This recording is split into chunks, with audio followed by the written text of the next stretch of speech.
सुखी जीवन के मंत्र की तीसरी कड़ी में आपका स्वागत है। आज हम जानेंगे कैसे करुणा हमारा जीवन सुंदर और अर्थपूर्ण बनाती है। करुणा क्या है? करुणा का अर्थ है दूसरों के दुख को समझना और उनकी मदद की गहरी इच्छा रखना। ये केवल सहानुभूति नहीं, बल्कि दूसरों के साथ उनके दुख में खुद को शामिल करना।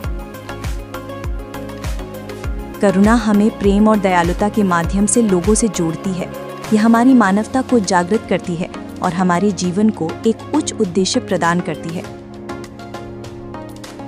करुणा हमारे जीवन में क्यों जरूरी है? आज की भागदौड़ भरी दुनिया में हम दूसरों के दुख को देखना तक भूल जाते हैं। करुणा हमें संवेदनशील और सच्चा इंसान बनाती है। ये मजबूत रिश्ते, शांतिपूर्ण समाज और एक बेहतर दुनिया बनाती है। जहाँ करुणा है, वहीं सच्चा सुख और आत्मिक संतोष है। करुणा से मिलती है आंतरिक प्रसन्नता। दूसरों की मदद करने से जो संतोष मिलता है, वह किसी भी भौतिक वस्तु से नहीं मिल सकता। जब हम किसी का दुख कम करते हैं, तो भीतर शांति का अनुभव होता है। करुणा हमें स्वार्थ से ऊपर उठाकर उद्देश्यपूर्ण जीवन देती है। बांटी गई खुशी दोगुनी हो जाती है। यही करुणा का जादू है। करुणा से रिश्तों में सुधार आता है। जब हम करुणामय होते हैं, तो दूसरों की बातों को ध्यान से सुनते हैं। हम दूसरों की कमजोरियों को समझकर उन्हें क्षमा कर देते हैं।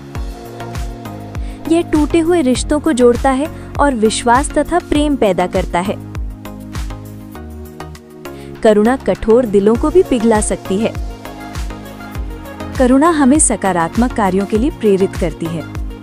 करुणा हमारे भीतर सेवा का भाव जगाती है, जिससे हम दूसरों के दुख को दूर करने का प्रयास करते हैं। ये हमें गरीबों की सहायता, भूखों को भोजन, बीमारों की सेवा और अकेलों को सहारा देने के लिए प्रेरित करता है। इससे हमारा स्वभाव बदलता है। हम ज्यादा विनम्र, मददगार और सहनशील बन जाते हैं। दुनिया को अधिक अमीर नहीं, बल्कि अधिक करुणामय लोग चाहिए। करुणा हमें बेहतर इंसान बनाती है। ये हमारे जीवन से अहंकार, घमंड और स्वार्थ को दूर करती है। ये विनम्रता, धैर्य और दूसरों के साथ जुड़ने की प्रेरणा देती है। करुणा हमें ये एहसास कराती है कि हर जीव में वही चेतना है जो हमारे भीतर है। ये सच्चे आध्यात्मिक विकास की नींव है। करुणा को अपनाने के आसान उपाय। यहाँ कुछ सरल उपाय हैं करुणामय बनने के लिए। दूसरों की बात ध्यान से और दिल से सुने। बिना किसी स्वार्थ के दूसरों की मदद करें। सभी प्राणियों के प्रति करुणा दिखाएं। यही सच्चा मानवीय धर्म है। जिन्होंने दिल दुखाया, उन्हें क्षमा कर दें। हो सकता है वे खुद ही किसी पीड़ा से गुजर रहे हों। करुणा कमजोरी नहीं, ताकत है।